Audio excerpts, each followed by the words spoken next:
Hey everyone, and welcome to another episode of Time Extend. My name is Adam Ismail, and joining me today, as always, is Brendan Norrison, and today we are finally going to get round to talking some Need for Speed. Adam, it's been a long time coming. I think Pio must have seen this coming for quite some time. We've been almost teasing it for what feels like a few weeks now.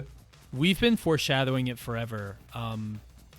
And one of the things that we've been trying to do for the last couple of months is like cover topics that we haven't covered before, as opposed to just talking about Ridge Racer over and over again. And the Need for Speed thing is definitely long overdue. We covered PGR recently. That was good. That was one to cross off the list.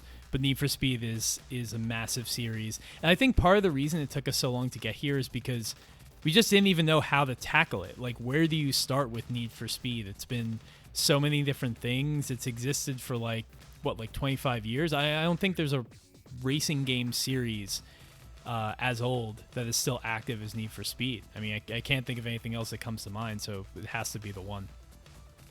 Yeah, exactly. I mean, like you said, we did PGR last time around with the fantastic Alex Easter, of course. And then looking at Need for Speed, it's a tough series to tackle because there was at least like a decade span where there was a game every single year. There aren't many other racing games where that's the case outside of your kind of yearly Formula 1 installments and that type of thing, so it's unrealistic for us to try and tackle every single game, which is why we really had to have a good think about how we would approach this. Yeah, I mean, up until, I want to say, Undercover, there was like a Need for Speed every year. Every other year, and then you get to kind of that changeover in generations. Honestly, like, there was that break kind of when Criterion took the helm, and then I think from like the shift from Criterion to Ghost, that's around the time that we started seeing less of these, and they started taking their time more.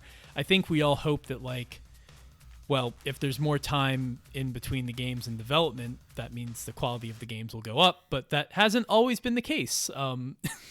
It's been, just as spotty as ever. That's the thing about Need for Speed, and there are so many different studios that have worked on it that you're bound to find that, of all the Need for Speed fans that you meet, everyone prefers a different era, and there have been so many eras.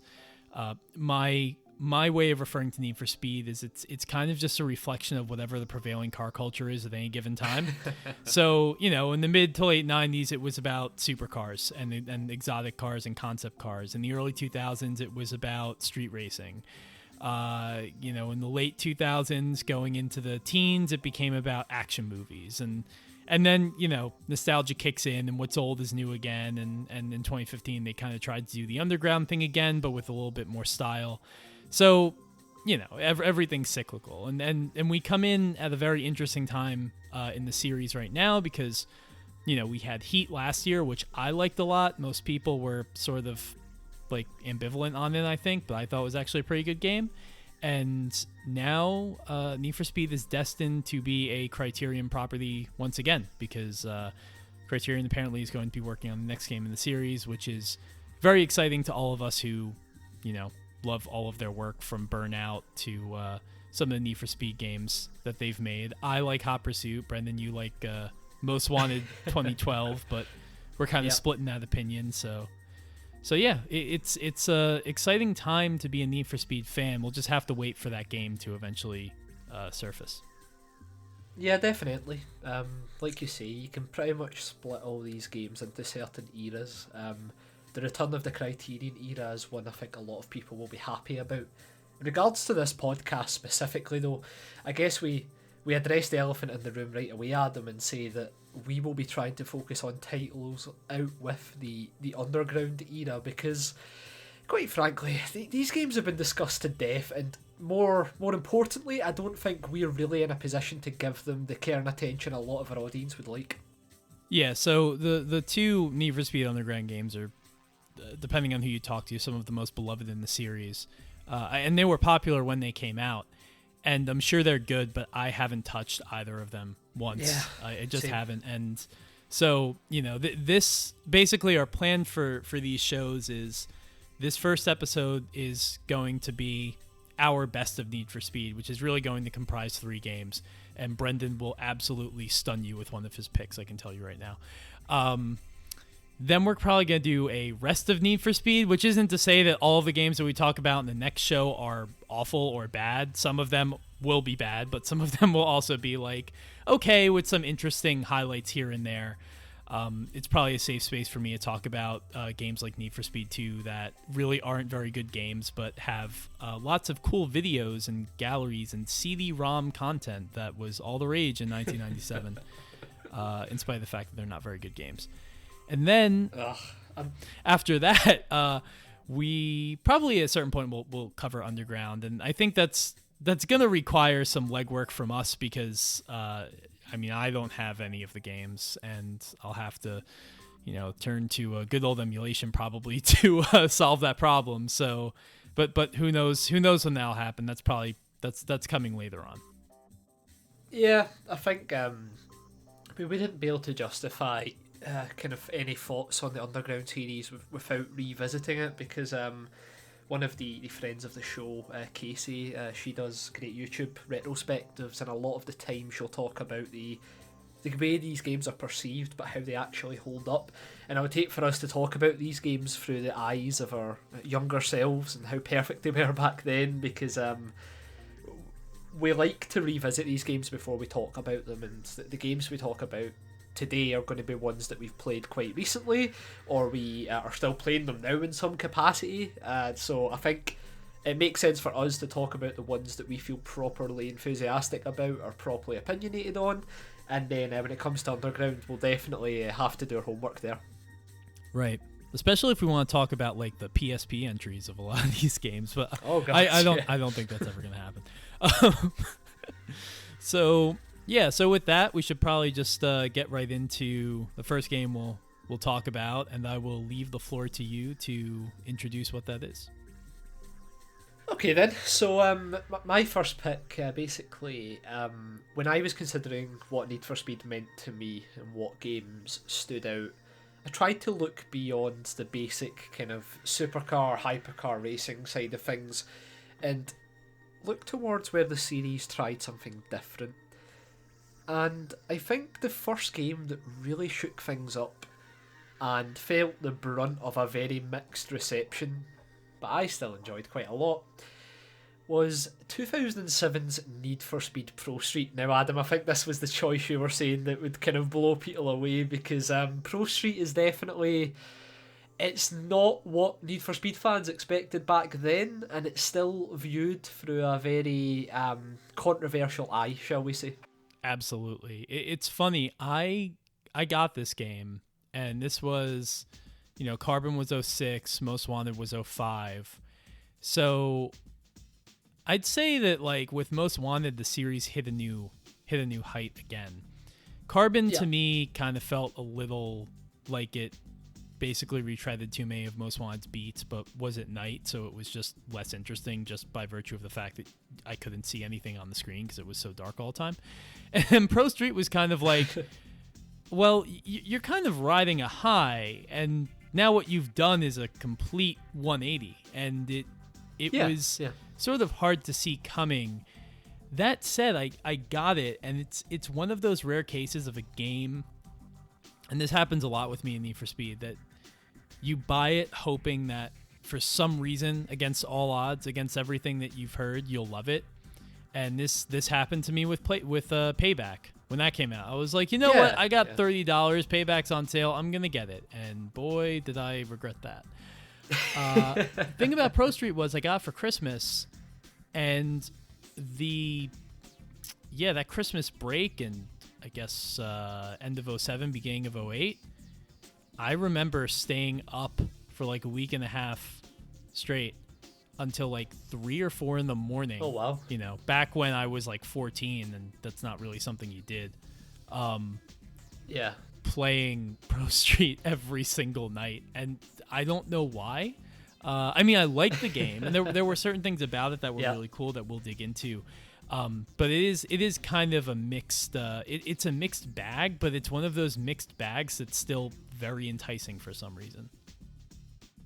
Yeah, definitely. And to take it from the very start and to address some of the points you've said there about Most Wanted, Carbon maybe feeling a bit too samey but not quite hitting the same heights. And this game was developed by Black Box, of course. They were the primary developers of the Need for Speed series at the time. And in their own words, they described Need for Speed Pro Street as a game that was something they'd thought about for a while but weren't quite sure how to do. And then after Carbon, they seen it as the right game at the right time. And the reason they thought that was the case was because the street racing that the series was capitalising on, whether that be through media, whether that be through the internet becoming more prominent, racing started to move off of the streets into like semi-organised events a lot. So your car meets, your street racing syndicates. No, I bring any bad memories of that game. That's alright. But like, yeah, exactly. Basically, Black Box felt at the time that street racing was of course exciting and racing at night was fantastic, but because the real world was actually shifting towards more semi-professional organised race events, they felt as if it was pretty much perfect to get away from the sameness of Carbon and kind of drive Need for Speed in a different direction. So this is why Pro Street came about. And the end result is something that I would describe as Forza Horizon before Forza Horizon was a thing. If you look at this game, the general atmosphere, the festival nature of it all, it's something that I actually find interesting right away because Forza Horizon felt like such a breath of fresh air at the time in terms of setting and stuff, but Pro Street preceded it by quite a few years, and Pro Street in my opinion did it slightly better in the sense that, I mean Adam, you've been playing Forza Horizon 4 recently on Twitch, you can attest to this, but Pro Street takes a more serious approach to the racing that's on show, as opposed to Forza Horizon's more influencer-driven, popularity contest type vibe. Pro Street is very much a regular racing festival with some slight melodrama just to justify the overall career structure. Yeah, and it's also the kind of game that, irregardless of how exactly it turned out, and you know, I still think it's a generally good game, but whatever faults you have for it, it just feels like there was a lot of passion behind that project in a way that, like, I don't know if I got that feeling from Carbon, or I don't know if I get that feeling from a lot of Need for Speed games. Like, there was some kind of weird reverence for like I remember, you know, one of the earliest cars in the game I think is like the 180SX, you know, the Nissan, and that's not a car that I've ever, you know, yeah, I mean, I guess it was in like, well, it was probably in Underground, it was probably in Most Wanted, but that's not a car that you typically see in a lot of Need for Speed games. Need for Speed's a series more where, you know, that car would probably be too slow, at least stock, to appear in a game like that. And there were some interesting and inspired picks around the car roster like that, and the same can be said for the tracks. Like, a track in Pro Street that I love, that's a real world track that doesn't really appear in any racing games, is the Portland International Speedway, which is built on an airfield, I believe, built on an airport, and it's, you know, that was one of the highlights of the game for me, because I had known about that track, and my friend Trevor, who, you know, we had on, and he talked about the kart racing game on Dreamcast. You know, that's a very famous track in terms of maybe not famous, but that's a prevalent track in terms of like American road racing. But it's not something that you'd ever see in Gran Turismo. You might see it in Forza, but to my knowledge, it's never happened. You know, it's just kind of something that's less talked about, and I think that's true of just, you know, certain aspects of Pro Street's design in general. It seems like it could have only come from a place of a company, of a team that was trying to do something in the vein of maybe like a simulator, like inspired from a Gran Turismo or a Forza, but do it with a bit more personality and a bit more sort of a grassroots approach. Is I think that's something that really comes through in Pro Street. This kind of like grassroots approach to racing, as you say, like the street racing scene becoming sort of legitimate in like a, you know, legal above the board sense. And that's a cool thing to capture. Like, I don't know that any other game has ever really done that. Even Horizon, you know, doesn't. Horizon's more just like a sandbox. It doesn't take itself seriously at all, but which is fine. But also, by extension, it just seems kind of like, don't worry too much about the scene, don't worry too much about the atmosphere. Whereas this game is all atmosphere, and it just makes a really indelible like first impression when you start playing it. Yeah, definitely, and you were saying about how you were pulling basically all-nighters playing it when you got it, and it's an experience that was similar with myself compared to other Need for Speed games where I jump in for 5 or 10 minutes, or maybe more like half an hour to do a few races. And with Pro Street, I always felt myself spending longer sessions. It meant that the game lasted less in terms of like how long I would play it for, but in terms of the actual sessions, they would be pretty long. And I done a bit of digging on this, and like I said, I played it quite recently as well.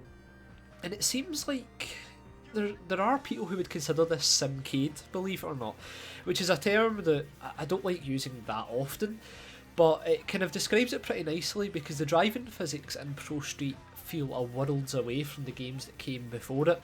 And there's a few reasons for that. Like, I've just took down some notes from when I was playing, but the game supports automatic and manual transmissions, which is normal, but then you can also choose an option that includes clutch control as well, so you can play with clutch. It's a Need for Speed game that includes ABS and traction control as driving aids that can be turned off or on. And then in terms of the game itself, like, there's some interesting decisions. So auto sculpt makes a return from previous games in the series, but it actually impacts the handling and aero performance of the cars on the track, which is that was one of the coolest things when about you think the game about it. that I remember.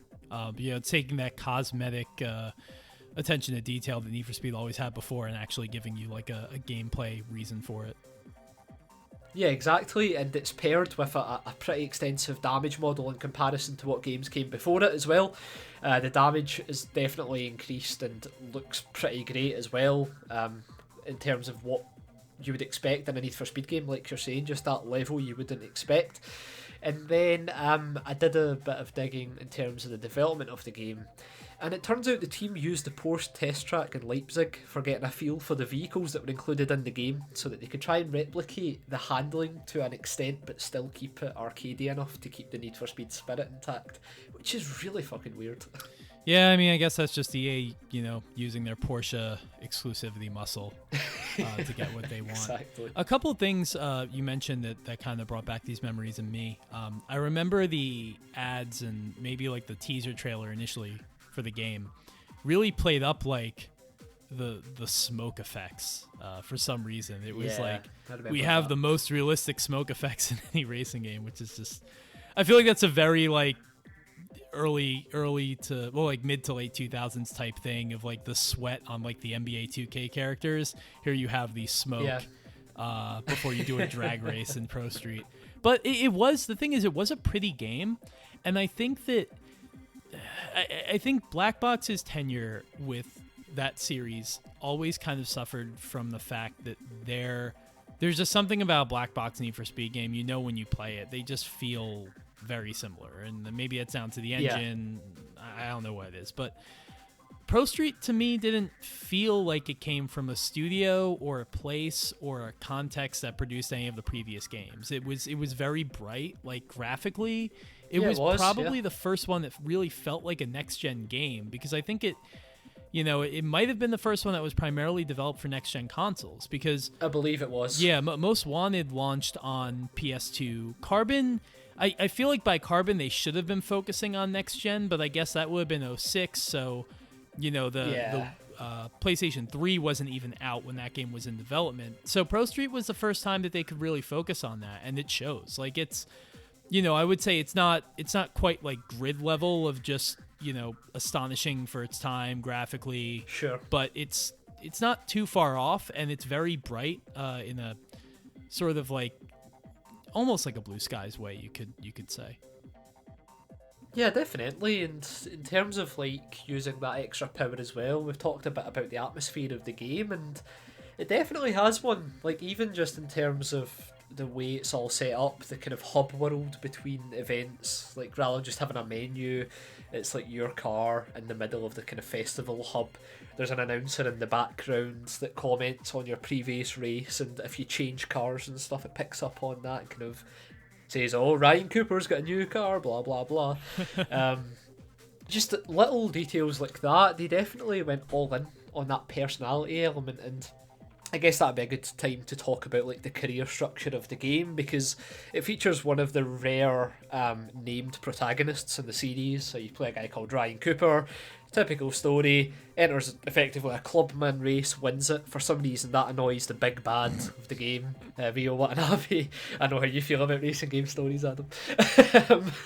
And yeah, that's where it kicks off. But in terms of what it sets up for the actual gameplay, there are 5 main bosses to beat in the game. Each is a specialist in a different criteria. So like you had grip events, which was basically just normal racing. You had the drag events, sector attack, which was like time trials but per sector, which was pretty cool. And you also had the kind of point-to-point races, and then the 5th boss was just like you versed him in the 4 disciplines. That was Rio Watanabe himself.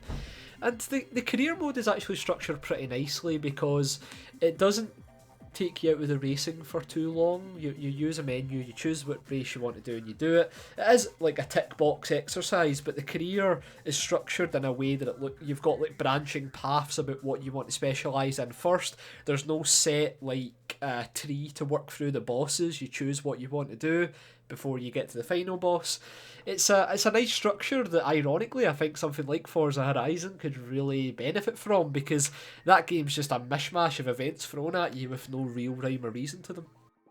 Yeah, I forgot about like the sector attacks and stuff. There was a good sort of pacing to the way that game did handle its career.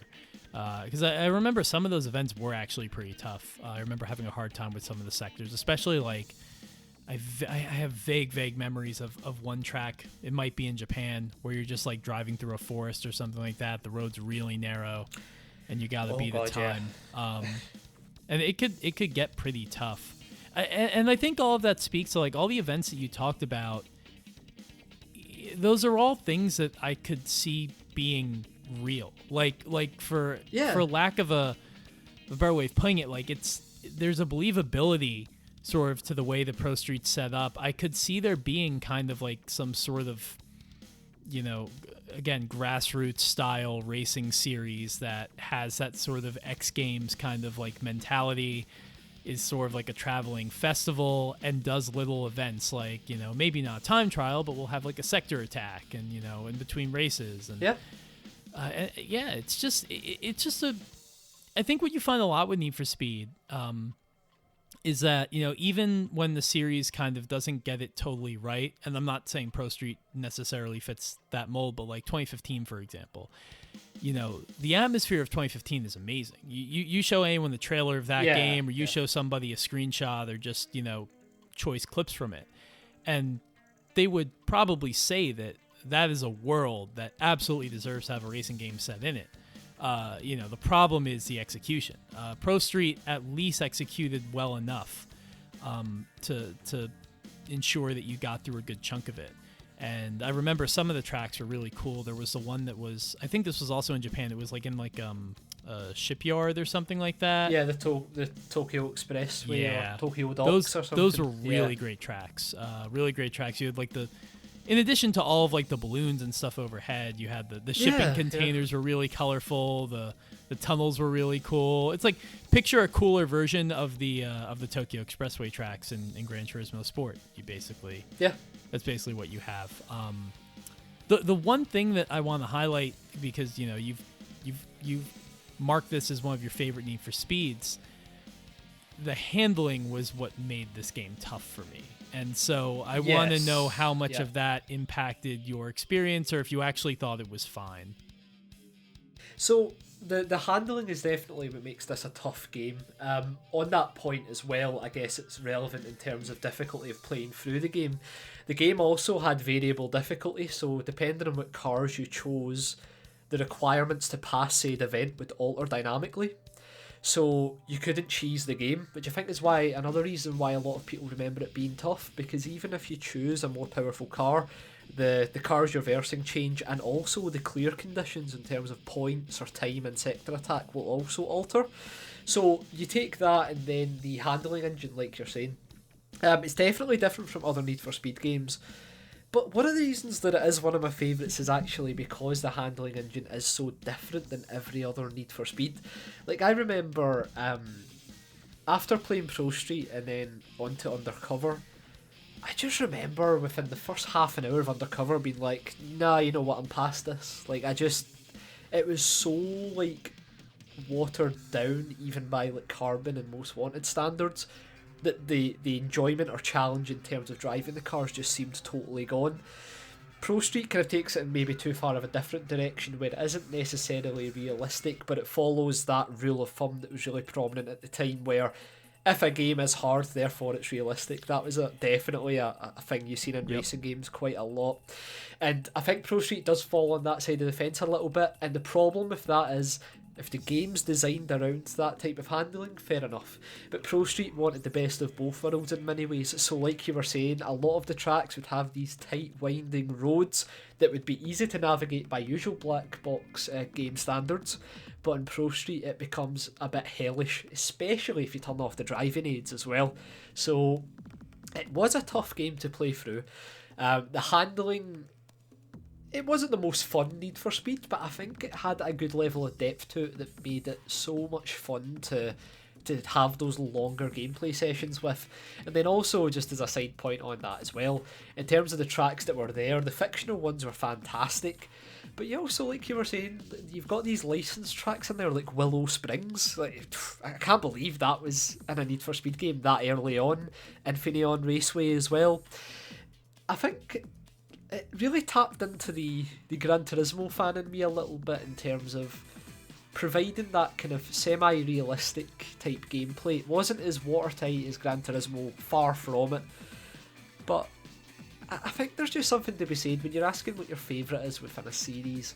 I think obviously there are going to be the standout contenders in pretty much every game series, but I also feel as if the ones that are closest to my heart, Pro Street was one of the first Need for Speeds in quite some time after playing it that I was like, that was actually really cool what they tried to do there. So I think handling wise and physics, there was a bit to be desired, but also like the level of control you had through it, through the driving aids, through the auto sculpts, impact of handling and aero performance, the damage model. I think like in terms of a complete package gameplay wise, they tried a lot more than Black Box would ever get close to following Pro Street. Yeah, and it's one of those things that unfortunately it was kind of like an experiment that it seemed like, you know, the media and the market didn't really take to, and unfortunately in this industry, if that happens, then you don't really get a second shot. You know, we talk about that every episode, whether we're talking about Blur or Split Second or what have you. So yeah, and you know, Pro Street was one of the last one of the final black box games, right? Because they had a couple more entries after this, one of which I think you'll talk about later. I think that was a black box game. So bit of foreshadowing there, but actually I think all the episodes we're talking about, all the games we're talking about this episode are black box. I think what's interesting about black box is that they had like the longest tenure as a developer on the series, and I don't think that's because every one of their games was amazing, but it was more just like there was a consistency, even when they changed things, even when they kind of pivoted the series. They just kind of understood Need for Speed. They understood what to do with it, and through so many different paradigms, so many different cultures, where you're talking about your underground era or this or what have you. So I think that's why a lot of people have fond memories for that studio, and they're, you know, especially depending on when you grew up. I mean, those were probably the Need for Speed games you played the most. Yeah, exactly. And I think Pro Street is just like probably right place, right time in terms of me growing up as well, because that was kind of early to mid-teens, starting to kind of play games a bit more with thought in my mind. How am I feeling about this? Is it fun?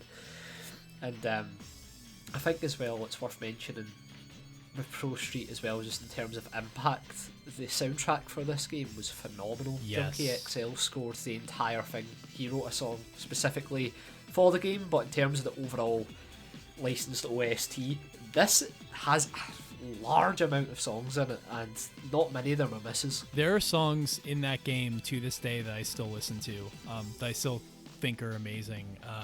Pogo by Digitalism is such a great song. I think there's a Toxic Avenger song in there. It's really good as well. Lots of good music in that game. And yeah, it's funny that you mentioned Horizon, because it's just like picture Forza Horizon but more focused. Yeah, that's it.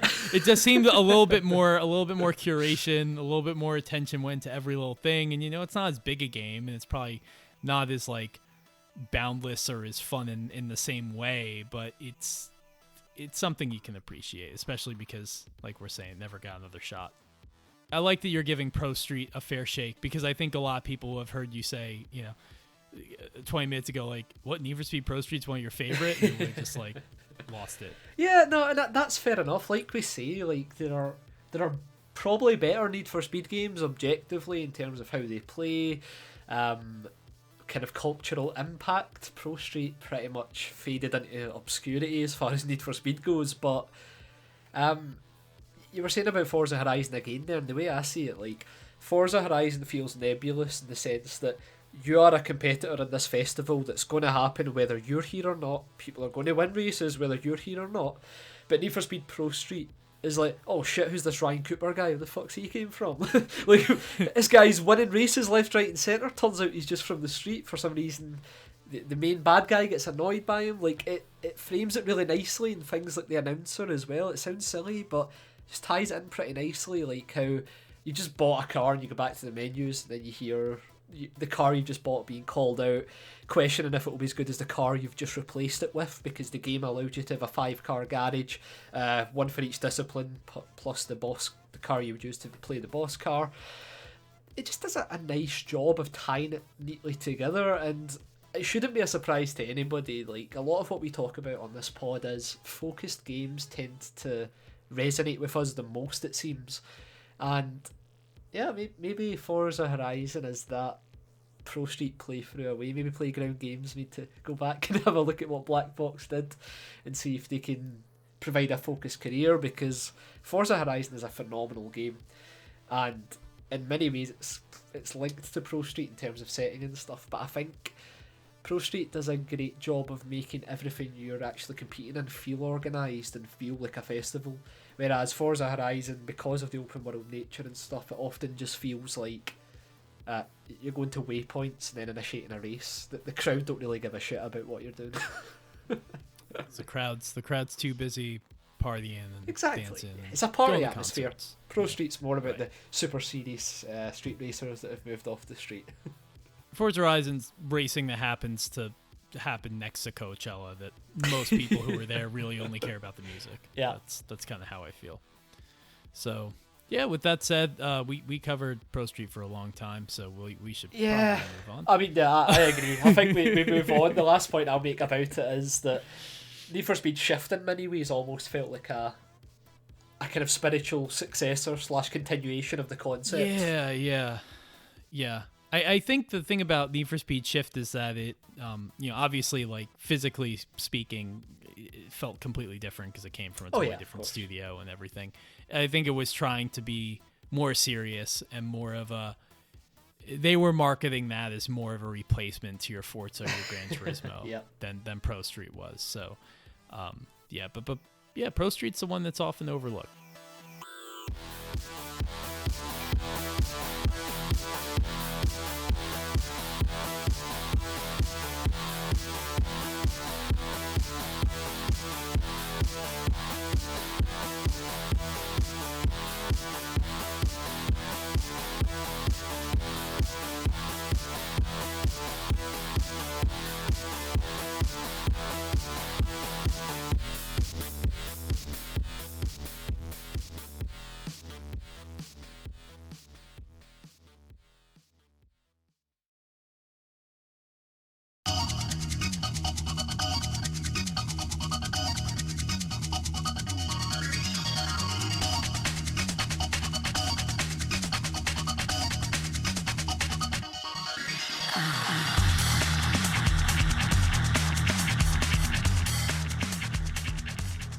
Yeah, but now, mate, you've got a proper classic to talk about. Yeah, I mean, like, if you know who I am, if you've been listening to any of the previous episodes of Time Extend, you know that I have to give a shout out to Need for Speed Hot Pursuit 2 because to me, it's just the perfect Need for Speed game. It's like, and I know that depends on what you consider to be Need for Speed, but to me, because of when I grew up, because of when I started playing these games, 2 was the first one I ever played, and I was really little. But it's one of those things that stuck with me, and I played the game all throughout the rest of like the PS1 generation. Hot Pursuit 2 is the apex of the classic Need for Speed, supercar showdown with Hot Pursuit, cop chases. Like, it's the apex of that lineage of the series, and that is my favorite lineage. So it only stands to reason that it would be my favorite. It's just so it's so perfectly tuned in every sense for what it needs to be and what it needs to do. It's Need for Speed has tried to do this like back to basics thing, like hit the reset button. Like they do this once every 5 years. Or once every, because the games are coming out less often. Definitely at least once a decade, maybe twice a decade. And Hot Pursuit 2 was almost kind of the series doing that for the first time. It wasn't like a reboot in the sense of like an Underground, but it was like, we had like high stakes kind of took a lot of inspiration, I feel like, from like a Gran Turismo and stuff, because you were like buying cars and the tracks were everything was based around championships. Hot Pursuit 2 had a fair bit of that as well, but it just seems to be getting more involved. There was also tuning as well. And then Porsche Unleashed is a pretty beautiful game in terms of it being a send up to one manufacturer, and a manufacturer that's very important. But then you're getting even further away from the Need for Speed formula, and cop chases have a lot to do that. So with Hot Pursuit, they bring back the cop chases, and it's just everything I've ever wanted from an arcade racer. Like, I have to be honest, like when I think like, and there are different kinds of arcade racers, obviously, but I think that to me this is the best, purest arcade racer it's ever been made. And what I mean by that is like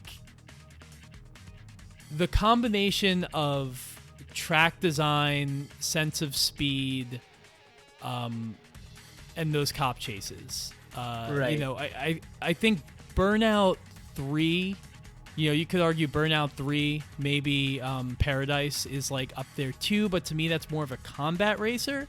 And like, if you want to talk about like Daytona USA or Scud Race or Ridge Racer 5 or a kind of like that style of arcade racer that's more technical and just about the racing, like, okay, sure, that's a different game. But I think if you want to talk about like sort of action arcade racer, Need for Speed Hot Pursuit 2 is it. Like, it just is. Like, there's never a dull moment in any of the races that you have in that game. The sense of speed is unreal, and here is where I will make a big qualifier that I should have probably said earlier, which is that if you played Need for Speed Hot Pursuit 2 on the PS2, you know what I'm talking about. If you played Need for Speed Hot Pursuit 2 on the Xbox or the GameCube or the PC, you might not have any idea why I'm talking about this game. And that's because they were developed by two different studios. This Hot Pursuit 2 came out in 2002. Black Box handled the PS2 version and only the PS2 version, whereas EA Seattle handled the versions for all of the other systems. And the theory there, EA's never given a reason why they did this. I can only kind of constrain it to two things. One is that maybe this was kind of like a proof of concept for Black Box of like, we'll let you have the series if you can do it right. Because I don't think Black Box made the previous Need for Speed before this. The bigger reason may have had something to do with the fact that the PS2 was based on more of a legacy architecture in terms of its hardware compared to the Xbox and the GameCube, which were more closer to PCs. And so that's probably why. And EA Seattle was actually the team that was responsible for the PC ports of a couple of the previous Hot Pursuit or the previous Need for Speed games, whether that was Need for Speed 3, the first Hot Pursuit, or High Stakes, or Porsche Unleashed. They handled all of those titles on PC, so they were kind of a natural fit to take the Xbox and GameCube versions as well. And so this is very much a tale of two games. And we can get deeper into the differences between them, but before I do that, I'll take a breath and ask Brendan, do you have any history with this game? Have you ever played it? I've played it, but it was quite some time ago now, so like in terms of insight from recent times, I would be fairly limited. But one thing I do remember was how thrilling the gameplay was, and I think, like you're saying, in terms of that balance between what the police are able to do and how easy it is to lose them or how hard it is to lose them, I distinctly remember this game having the best balance, and I don't think Need for Speed has ever actually gotten to that point again, and I guess that's why the game benefits from having that as a main focus. Yeah, the cops are exactly as good as they need to be. There's no way around that. And the thing about the cops too is I feel like in later games the focus on the cops was arresting you, which is fine. Like, that's definitely in Heat. You're always just trying not to get caught. But when it comes to Hot Pursuit 2, yes, you can get arrested. But the bigger problem is that these are happening during races. They're not happening during free roam events. And so even if the cops just slow you up or make you screw up, they've already done their job. And that I think is a critical difference between this and the game like Most Wanted or Heat. Both of which have cop chases like during the race, but the main event is really when you're free roaming, and those are fun chases as well. But I do think that the balance is an important thing to talk about, because when you get to say Hot Pursuit 2010, which I think is a pretty good game, and it was Criterion's debut with the series, you start seeing like, oh, we need to give the racers like tools to fight back. We need to give them weapons. We need to give them EMPs. We need to give them radar jammers and all sorts of other things and their own spike strips. And to me, that kills it, to be frank. To me, it's just the red team versus blue team. It's, I think the cops should have an advantage. The cops are, maybe they can't, they're clumsier in terms of like, they can't turn quite as fast, maybe they're fast in a straight line, but they're not good at following you. But they definitely, like, there should be more of them. There should be way more of them than there are of you, and you shouldn't have the ability to just press a button and fight back. Like, that's what the cops are for. And so exactly. I love that Hot Pursuit doesn't give you anything to deal with that. They just don't. The only tools you really have at your disposal in this game is that there is a button where you can kind of look ahead. You press it, and essentially, and I don't know if this was a thing actually in the non-PS2 versions, but in the PS2 version, you press this button, and there's this like fire trail that blazes a path up the road in front of you that kind of reveals what's coming up. These things are also revealed on your map, so it's not like you need to use this over and over again. But that's really all you have, and I think it's better for it. I really do. The police in that game, they'll use spike strips, they'll use boost, and they have, when they're really mad at you, they will bring out a helicopter that will either drop like explosive barrels, which you can hit, and they'll just totally like wreck your shit, or they will shoot rockets at you, which is pretty funny, because they're just like these like flashes of light that you don't even really see coming, and then they hit your car, and all of a sudden your car's on its side. So yeah, the cop chases are a big part of it, and the modes as well that allow you to be the cop are very well done too. I think what Hot Pursuit 2's greatest triumph is though is the track design, because to be brutally honest, I can't think of a game with better overall or more iconic track design, at least an arcade racer, than this. We're not talking about like the holy grail of Gran Turismo tracks of Trial Mountain and Grand Valley or anything like that. If we're talking about like arcade racers, like every track in this game is amazing, and it culminates in this final track that you unlock. Basically, you have like 4 or 5 different locales in this game. You have your like forest one. There's a canyon one. The canyon one I think was a PS2 exclusive. There's a tropical one. There's a kind of a fall version of the forest. So you have a few different locales, and one of them is an island. It's tropical, but it starts out in the city on one of the tracks especially, and kind of takes you through this island.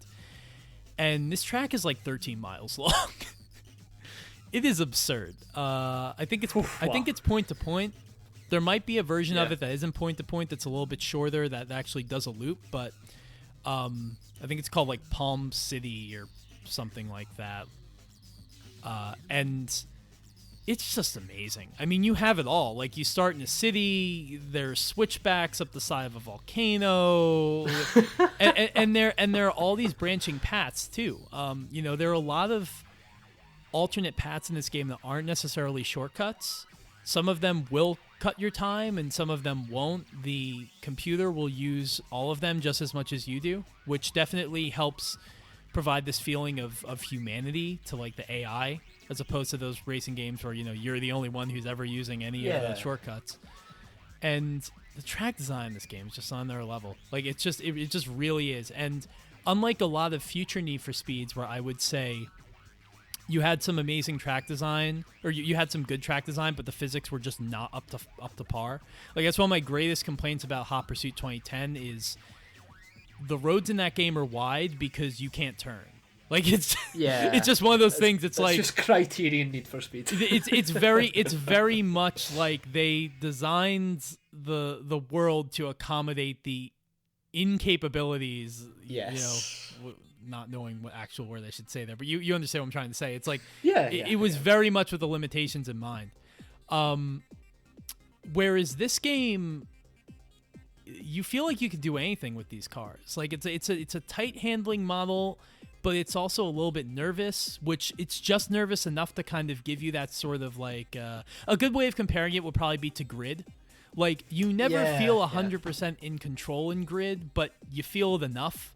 And anything that's kind of beyond that point, that's on the fringes of your control, is just exciting. It's not frustrating. It's like, it just adds to the thrill, and that's totally the case with Hot Pursuit. So, I can obviously talk forever about this. So I'll give you a chance to chime in. No, honestly, the way you've been on about it has just made me, since you've had the chance to just go on blast about it for 20 minutes, like, I just want to go back and play it now and experience it myself, because it's weird. I can recall what you're talking about, and I think I remember it fondly, but it was so long ago that I'm just like, I want to see that track again. I want to experience it one more time. Yeah. So, no, I think what you're describing is pretty much the magnum opus of that era of Need for Speed. Like, the high intensity, high thrills. The police have that perfect balance between superhero shit and ridiculous. Just they're not really a factor. The thing is, a lot of Need for Speed games either have one or the other, whereas with this one, from what I recall as well, and what you've said, the police do their job pretty much perfectly. And it's like you say, I think in the future, the idea of red team versus blue team became a bit too prominent, and I guess that's just because of the rise of online multiplayer and stuff. It makes sense to try and make it as over the top and as exciting as possible. But I mean, would you take a remaster of this game, or are you happy in its current state? Like, it's not something that really needs that? I mean, I would say it's not something that really needs it, but I think you could say that for a lot of the games we talk about that we love. I wouldn't complain, but it's just like it's such a flash in the pan, in the sense that like it came at the right time. It knew exactly what it wanted to be. It was very stripped down. It didn't do anything frivolous. Like, a couple years after this, you would get the full motion videos and the stories and stuff. And to be honest, I don't totally hate that. I was totally into it with the first Most Wanted. I was all about fucking rising up the blacklist and getting my M3 back and all that shit. That was candy to my like 12-year-old ears, or however old I was at that time. But there's a simplicity to Hot Pursuit 2 that just works. And it's like, I could say that like Need for Speed 3 was a really good game and like set the sort of the framework for this to exist, being the first hot pursuit and just helping that series kind of just get its shit together, because like two's fun, but two's also a mess and looks awful. And you know, so you could say like 3 high stakes, like those are also great games, but it was perfected in Hot Pursuit 2. I mean, it just was. It's one of those things like, you know, I've been playing a lot of Gran Turismo 1 actually lately too, and I've been wanting to stream that. And you know, we love GT1 and we love GT2, but there's a reason why people, I think, go back to GT3 and 4 as their favorites. It's simply because you got the sense that the technology finally caught up with the ambition, and that's also the same way I feel about Need for Speed and this game. Like, you know, there were previous games that were good, but Hot Pursuit 2 just had every piece, you know, at the quality it needed to be at. Whether you're talking about, you know, I won't dwell too much on these things because I want to wind up the Hot Pursuit discussion, but like the car roster is great. It's got a good gamut of everything from kind of like, you know, you start out with like the Vauxhall VX220 and the Lotus Elise, you get all the way up to that. I would say Holy Trinity, but there's really it's missing a third car, but you do get the F1LM and the CLK GTR. Oh. So, you know, and those are the Need for Speed cars to me. Those 2 cars deserve to be in every Need for Speed game. You know, the McLaren F1, I wouldn't have known what that car was if not for Need for Speed 2. Yeah. So, you know, as when I was a kid anyway. They're basically the hero cars of those games, I would say. Oh, absolutely, yeah. So you got the cars, you got the tracks. The soundtrack's great. The soundtrack is, I mean, it's honestly like stupid EA Tracks bullshit, but it's like good EA Tracks bullshit. Even that, you know, silly Uncle Cracker song is actually, you know, pretty catchy. So yeah, I mean, Hot Pursuit 2 is just it for me. I think, and I think while the selection of Hot Pursuit 2 is the best of the series overall is maybe a little bit controversial, just because I feel like there are more fans of the street racing era and the open world era. I think if you are someone who prefers that first run of games, then I would be shocked if Hot Pursuit 2 wasn't your favorite, at least the PS2 version. And just to speak to that without going in too deep, the main differences are just the PS2 version looks better, is way faster, and has better physics, and compared to the other versions, which are just very slow. But yeah, that's it. That's all I'll say. I'll stop it there because. So just one question then: who developed the other versions? So that was EA Seattle. EA Seattle. Right. Yeah. So that was, you know, and I don't know if they. No, I think they were pretty much done with the series at that point, because from then on it was black box for a long time. Yeah, culminating in I think the game you're about to talk about, right? Oh yes, yeah. So, if everyone knew what your choice was going to be, if you've been keeping up recently in terms of the Discord and some of the Twitch streams as well, this one should be pretty obvious, but for those uninitiated, it's still going to be a surprise choice, I guess. My last Need for Speed game to talk about on this episode of the Need for Speed series is Need for Speed The Run, which would be Black Box's final Need for Speed game released in 2011. Now, Need for Speed The Run is another one of these games, funnily enough, similar to Pro Street in the sense that it had a bit of a mixed reception critically, but I would say over time The Run has ended up being looked upon more fondly than Pro Street ever has or ever will. And once again, it comes down to a focus. What is the focus of a game? Need for Speed The Run is basically a cinematic experience, in quotation marks, racing game where you take part in a massive race across the US in many real life locations such as New York, Las Vegas, San Fran, Chicago, and features a pretty extensive car list as well. The main career mode of the game is actually a full-scale story mode, as I've said earlier, and you play as another named protagonist in the Need for Speed universe, Jack Rourke, in a large-scale, basically cannonball-esque run race. Starting in San Fran, ends in New York. Yeah, so that is the kind of the brief description of what the run aims to achieve. And yeah, there's loads of like weird things about the run that always appeals to me when I think back on it, and I can see that they really did dedicate a lot of time in this. And funnily enough, this is one of the few games that Black Box developed that EA granted them an extended development window to make. That was primarily guided by the idea that EA totally bought into the concept. I'm pretty sure one of their execs said at one point that it would blow the doors off the racing category of games.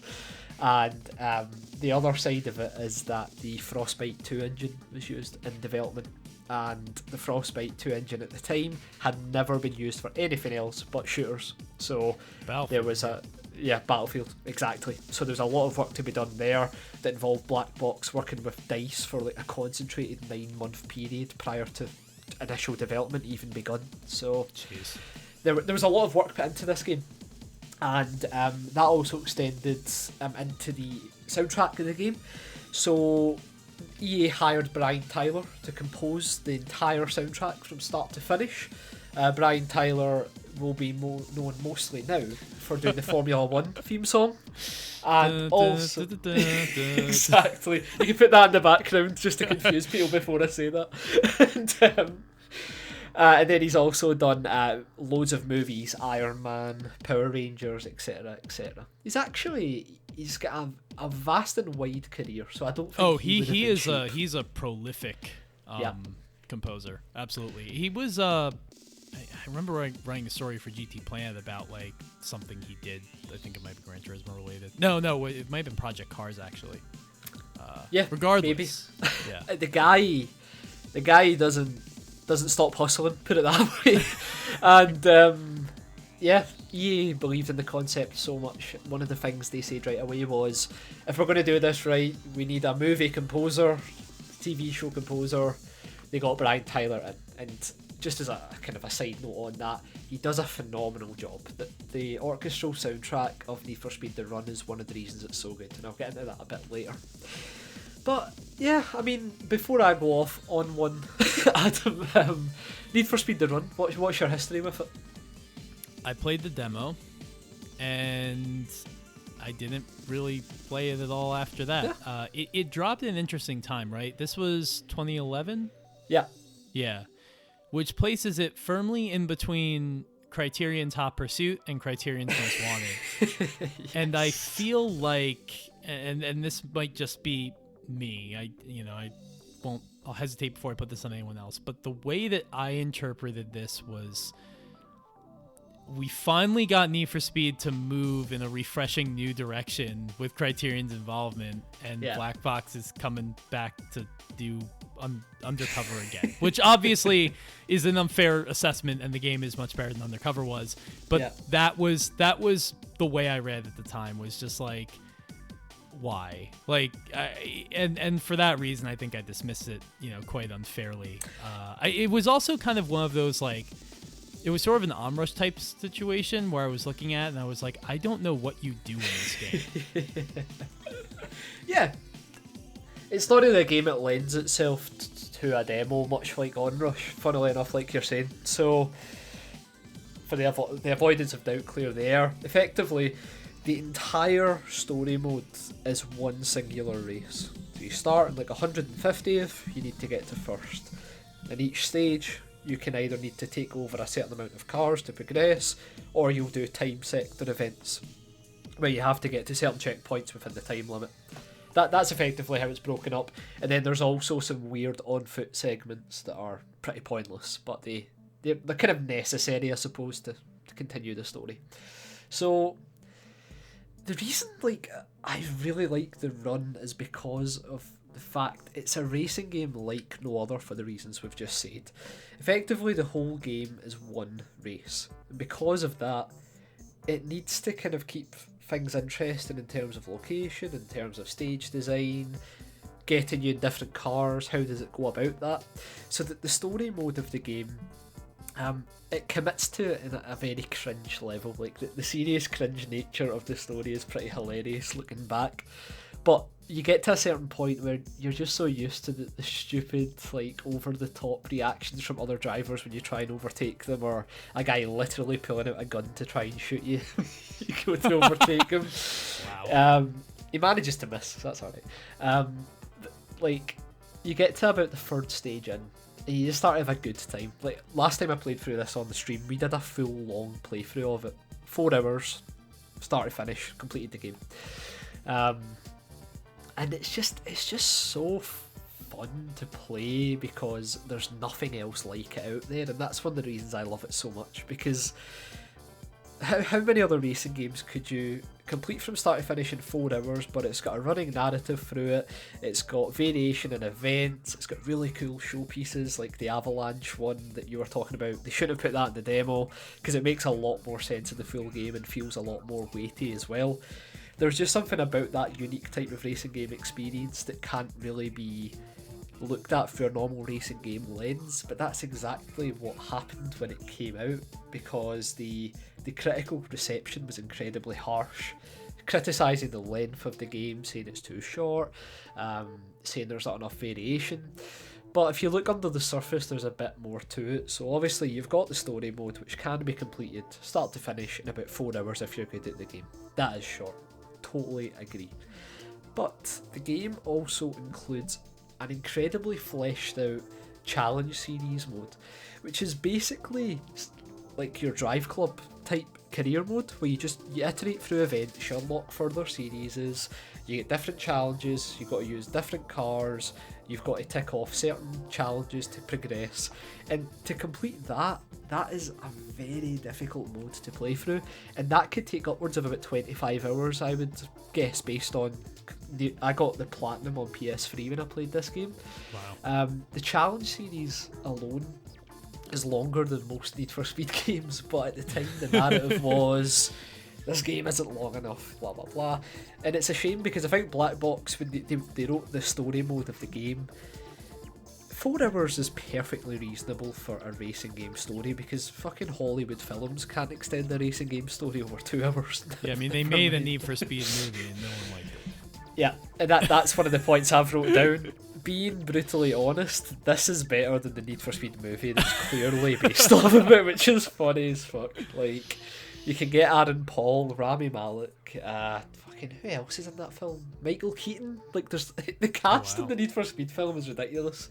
But it's a butchered version of the Run. Like, I'm half convinced they looked at the script of the Run and then adapted a movie game for a movie, but forgot to include all the fun parts, because this is the part where I'll talk about the Avalanche section. So the reason this is linked to the cinematic discussion about the game and how the story isn't good, I'm getting out there, I just mean in terms of the cinematic storytelling, how the game's structured. You do the first 4 stages, which takes you through like the typical foresty area. You start off San Francisco, you do all of that, a little farming place as well. I can't remember the exact names. I'm not very good with geography. And then you get to Summit Pass, I think it's called, something like that, which is like the stage that happens exactly the middle way through the story. So in terms of how the story is told, you start from scratch, you move up the bell curve almost, and you get to the kind of the turning point of the story where your man, Jack Rourke, ends up at the top of a mountain. It says the road is closed for planned explosions and detonations, because of course. Okay.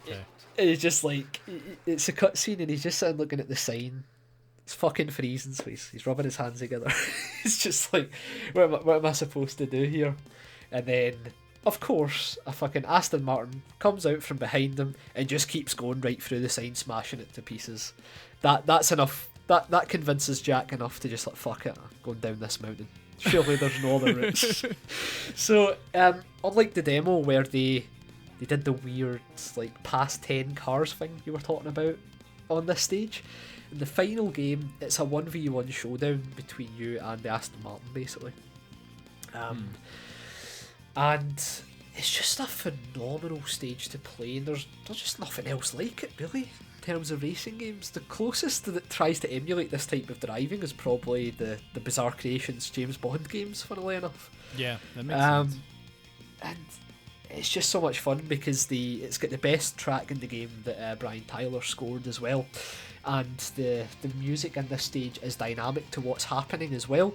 So when you're out in the kind of snow wilderness at the start, it's kind of building up slowly, and then you go through the first lit tunnel, an alpine tunnel basically, you know exactly what I'm talking about, and the lights start to flicker, and you hear a kind of a small rumbling in the background, an explosion rumble, and the lights flicker in the tunnel, and the music just stops. The game automatically kind of scales up the engine noise to be really high, as if it's a Forza game. Like, the rumbling engine takes over, you emerge out the tunnel, the engine sounds go back to what they were prior to that, the Brian Tyler score really kicks in, and then in the distance you can see the first avalanche happening. And what happens here is the Aston Martin overtook you at the start. You can see that in the distance getting absolutely fucking annihilated. They don't hold back. The car just gets caught in the avalanche and bursts into pieces. And then it basically comes up on the screen. Survive the avalanche. The goal has changed. Because no longer is it about beating the Aston Martin. Jack's made a fucking... just about living. He's fucked it. So he's got to find a way to get out. And then... So the game obviously uses the visual elements of the avalanche to make it look cool. The soundtrack swells and it's really great. But what it does eventually is turn it into like a Crash Bandicoot level basically, where you go through like loads of crevasses in the mountain where all the rocks fall onto the track directly. So the rocks fall, you've got to dodge around the rocks. Yeah. But because of the snow, it obscures your vision as well. So you the more you go into the avalanche, the more you start to have your vision restricted, and you survive.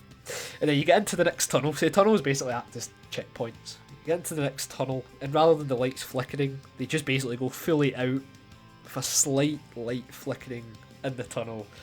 The soundtrack picks up. And it's just a fucking great experience. And you go into the final segment, which isn't any twisty corners or anything like that. It's just a straight line. You can see the end of the tunnel where the stage ends. It's like, get over there, get it done.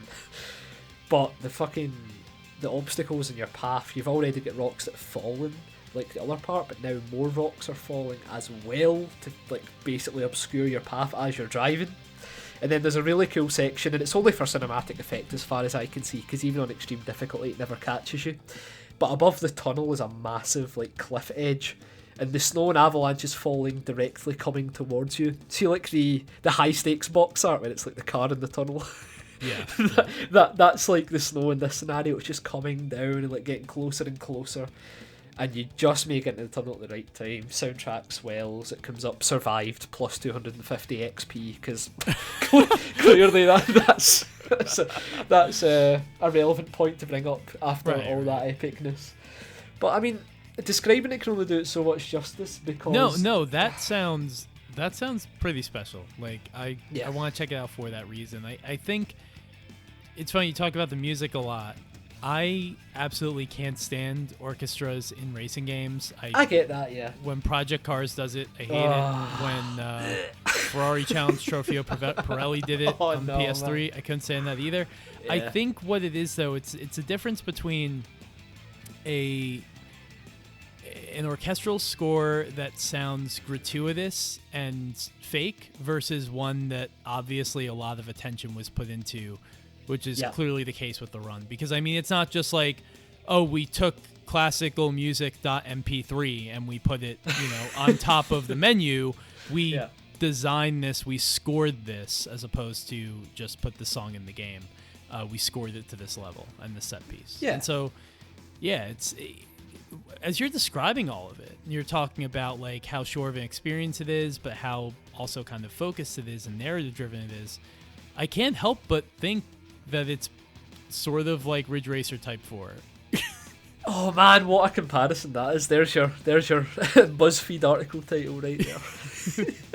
But there's just, like you're saying, the game is scored, and it was scored like any film would be, in the sense that Brian was able to watch what was going to happen, see the storyboards, and write the soundtrack around that. And it just makes for a fantastic experience. The thing about the avalanche section as well It sounds like absolute nonsense, but it's something that's became a bit of a conversation point very recently, actually, with The Last of Us 2 leaks, for example. It's when you see that avalanche section as part of the full puzzle, when you actually experience that stage after the parts that came before it, and then how the game uses that as a building point going forward to show that Jack's going to fucking win this race. Like, he's going to make sure he wins it.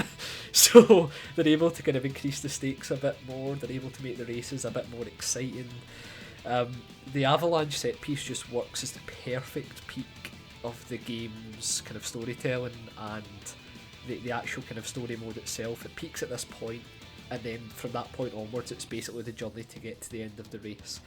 So it's weird, like, the story itself is obviously non-existent in the sense of, like, any drama or the characters you give a fuck about. It's not really about that, but rather, I think Black Box actually nailed how a story should progress, which is a bit more it's a bit more impressive than you would ever expect. Like, the story progresses in a way that doesn't feel misleading or feel kind of uneven. It's a nice narrative told that's kept as minimal as possible to keep you on the track. At the end of the day, when you complete it, you still don't care about the characters, but you can appreciate the kind of logic behind the way the stages were set up. And then that also, I won't go into as massive detail about it, but the final stage is basically a boss battle from a game. Like, you're basically racing in the final stage, which is in New York, and it involves going in the subway system, avoiding trains. It's honestly like Pepsi Man, mate. That's where they get that's where they get inspiration. You're avoiding trains, and you aren't just like switching lanes to avoid them. There's like really cool segments where you come to a bend and there is only one lane, but the train's coming towards you, so you kind of drive up the wall a little bit and you kind of creep past, and the camera pans to the side and it shakes.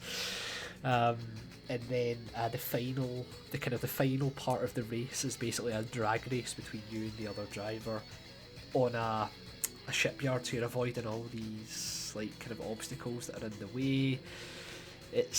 The game does a good job in these showpiece events, making it really interesting and exciting, but the actual kind of core gameplay as well, it isn't too shabby, and I would argue that, yeah, it's 4 hours long, maybe that's an easy criticism to level at it, but I would also say that there aren't many racing games that you could play from start to completion in 4 hours and feel pretty satisfied with it, especially now.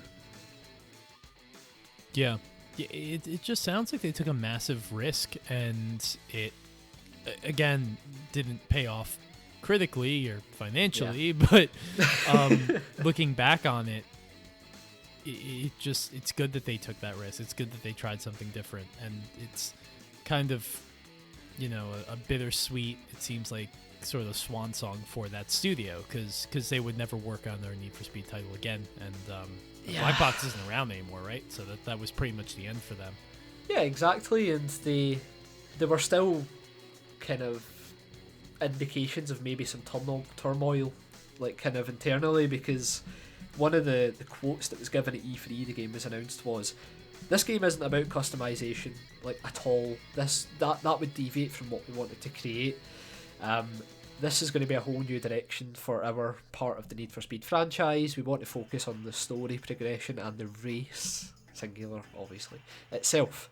And then 2 months later the game did end up having customization. So I think at one point EA must have not quite damage control, but they must have realised perhaps that the sum of its parts just wasn't where it needed to be to take such a risk like that, and almost a token gesture, including some form of customization within the game, as if that's what Need for Speed is about. And I guess for Black Box it was for a long time. If you consider the games they made at the start of their tenure compared to the run, I think it's impressive how Black Box were seemingly always up for a challenge, and I'm not throwing any shade at Criterion here, but it seems like they very much know this is our vision of a Need for Speed game and we'll always stick to that. But with Black Box that wasn't the case. They were involved in so many strange versions of Need for Speed that don't really conform to what we expect from it, but they were also good at doing the kind of the era they're most known for. So to be honest, like you say, this was their final game. It didn't go to plan at all. And let's not beat around the bush as well. Like the handling engine isn't fantastic. It's serviceable. Perhaps if it had a better handling engine, it might have been better received as well. And then obviously the easiness for it to review and make a comment about how short it is when it doesn't really tell the full picture. Because even in terms of like hidden content in the game, there's fucking GT3 cars in this game for some reason that you unlock at a certain point. Wow. Yeah, there's the Porsche 918 RSR concept as well.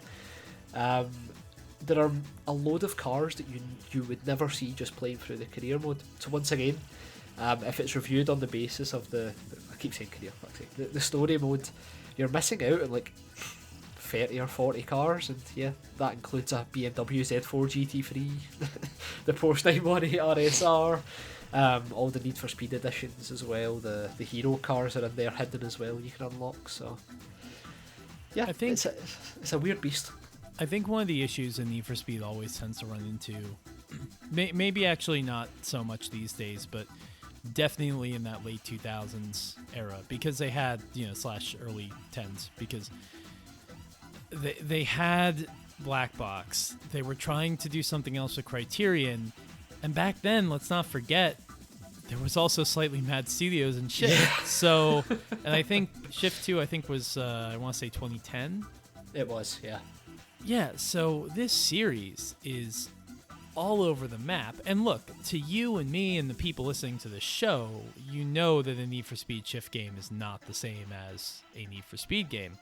But EA is counting on that brand recognition to get them sales. And like Need for Speed has always kind of been that racing game, kind of like Call of Duty, where it's like you see the title, for the most part, you know what you're getting. You're getting some sort of action-y arcade racing game. You probably don't expect like a movie with an orchestral score in it that doesn't have customization. You probably don't expect like a sim racer. Like it's this weird balance that they're trying to strike where it's like, we want this to piggyback off the success of this brand, but because we want it to get, we want it to reach people and end up in, people's hands. But we also want to branch out. But we're not confident enough in the titles and, alone and our ability to market them without the Need for Speed name to just have the run, just be called the run or something like that. We can't come up with new IP for these because we believe in them, but we don't believe in them that much. And so yes, it just leaves it in a really, really weird and tragic place. We know what kind of went down between Slightly Mad and EA, and it's just like you have all of these studios with great ideas that it just seems like one comes in, they do their work, and then they're quickly exchanged. It's almost disposable, and it contributes to this weird sense with this series where it's like they're constantly changing their plan. I mean, between the way that Most Wanted 2012 went down, and then you had Ghost Games, and then Ghost Games took forever to make a really, I'd argue, great Need for Speed game, and now that's it for them. They're done. It's back to Criterion. And granted, there were some, Ghost UK and Criterion, I think, have there's a bloodline there that is close, but like, it's mind-numbing to try and follow, and it's just one of those things that leaves you feeling like if you just let them make the game.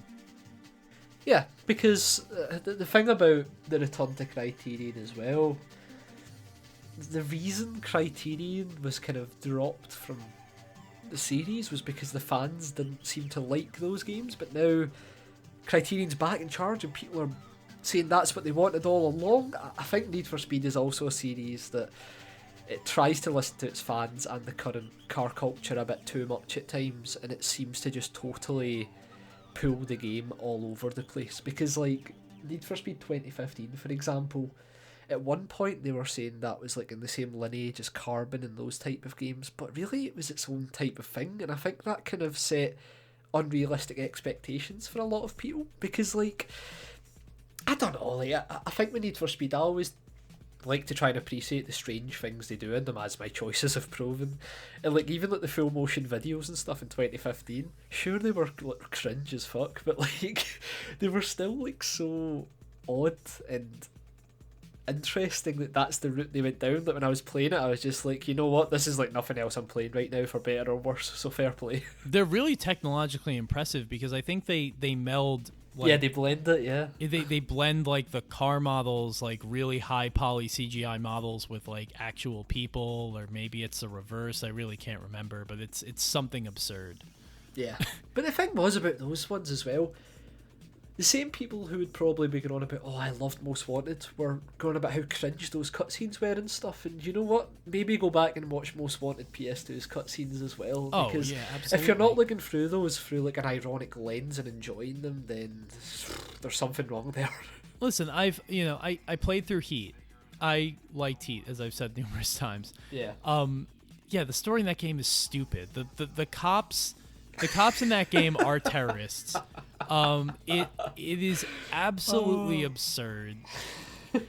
It's the dumbest plot in the world, but that's what I kind of wanted from this series. Yeah. I wanted a game that made me feel like it was 2005 again, and all that mattered was that I won enough races to get the race exhaust or whatever, or a new bumper for my M3. I wanted something just really simple like that with a really stupid story. And I'm not gonna lie, I look forward to all the cutscenes in Heat because like I couldn't wait to see how this stupid wrestling show of a action movie like unfolded, like what was gonna happen next. It becomes like a soap opera, and it's entertaining. Yeah. You can make fun of those things, but I think what we have to realize is like the reason that some of these games don't work out is not because of that. It's because of the game. The story matters, but the story, you have to want to play through the game for the story to rub you one way or another, and you're not going to want to play through the game if you can't take a corner, which was my issue with 2015 the whole time. So yeah. So yeah, I don't think there's anything to be gained from making fun of that because millions of people see Fast and Furious every couple of years and have a great time doing it. So yeah, exactly. And I think as well, like, just thinking about Heat, like the very first cutscene of that game, the cops try and fucking kill someone like right there and then for driving fast. Like the game sets its tone right away, and it's fantastic to enjoy. Maybe 2015 might have rubbed people the wrong way because it does have that kind of pseudo realistic drama about always remember your crew and stuff like that. But I don't know, man. I really enjoyed how silly 2015's cutscenes were. I really enjoyed how silly the run treats its flimsy premise so seriously, and I mean, just a side point about the run as well. Christina Hendricks is in it for some reason. I don't know why. Yeah. Well, it's actually really funny. This past weekend, I watched Drive, with Ryan Gosling, Christina Hendricks in that too. Also could have been a Need for Speed title if they wanted to. Well, wasn't there was recently that leak or something that they were planning a game that was like Terror 5 or something like that, where you played as a terrorist, something absurd. God. Yeah, I did see that actually. Yeah, you Drive cannot especially though. What was that? Drive especially, that could have been a good game. Drive could have been a Need for Speed game, yeah. You can't blame them for not thinking outside the box. I think the problem is that, you have these ideas and then corporate culture gets in the way. And then, who knows how much of that actually bleeds through to the final product.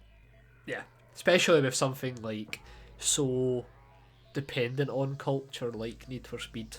There's always going to be that expectancy from EA's side that the developer's going to be tapping into whatever's relevant at the time. Yeah. So I definitely want to go revisit Pro Street now and play Run for the first time. And luckily, should be able to do that pretty quickly, at least for the story mode. Is it on PC?